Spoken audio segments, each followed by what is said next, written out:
আসসালামু আলাইকুম। Hello dear students, আজ ইংলিশ লেখাপড়া প্ল্যাটফর্ম কর্তৃক আয়োজিত আজকের ভিডিও ক্লাসে সবাইকে স্বাগতম।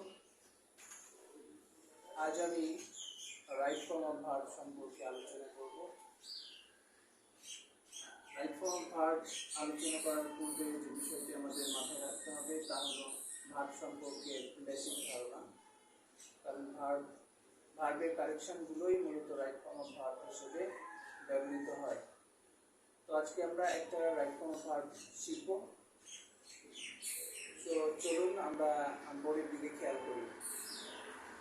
এখানে আমরা একটা রুলস লিখেছি, with, together, with, along with, as well as, including to, excluding but except, accompanied by, in addition to, and not ইত্যাদি দ্বারা যুক্ত নাউন বা প্রোনাউনের ক্ষেত্রে প্রথমটি বা পূর্বের অনুযায়ী ভার্বের কারেকশন হয়।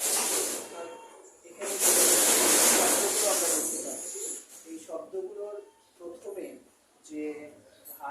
যে নাউন বা প্রোনাউনটা থাকবে সেটি অনুযায়ী আমাদের ভার্বের কারেকশন হবে। দ্যাট মিনস মনে রাখতে হবে যে এখানে দুটো নাউন বা প্রোনাউন দ্বারা যুক্ত থাকবে, কোন নাউন বা প্রোনাউন অনুযায়ী আমরা ভার্বের কারেকশন করব। অনেক সময় আমরা এই বিভ্রান্তে পড়ে যাই, সুতরাং আমরা ভালো করে খেয়াল করব যে পূর্বে যে নাউনটা থাকবে সেই নাউন অনুযায়ী আমাদের ভার্বের কারেকশন হবে। অর্থাৎ পূর্বে যদি সিঙ্গুলার থাকে তাহলে ভার্বের কারেকশন সিঙ্গুলার হবে, পূর্বে যদি প্লুরাল থাকে তাহলে ভার্বের কালেকশনটা হবে আমাদের প্লুরাল। আমরা এখানে একটা এক্সাম্পল দেখি।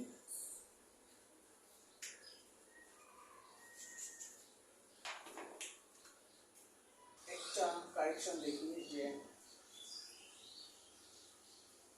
he together with his friends, he together with friends ব্র্যাকেটে হচ্ছে লিভ উইথ ফ্যামিলি।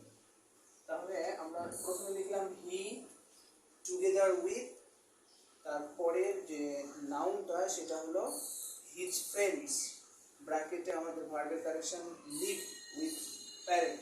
তাহলে আমরা হিজ ফ্রেন্ডস অনুযায়ী কারেকশন করব নাকি হি অনুযায়ী করব?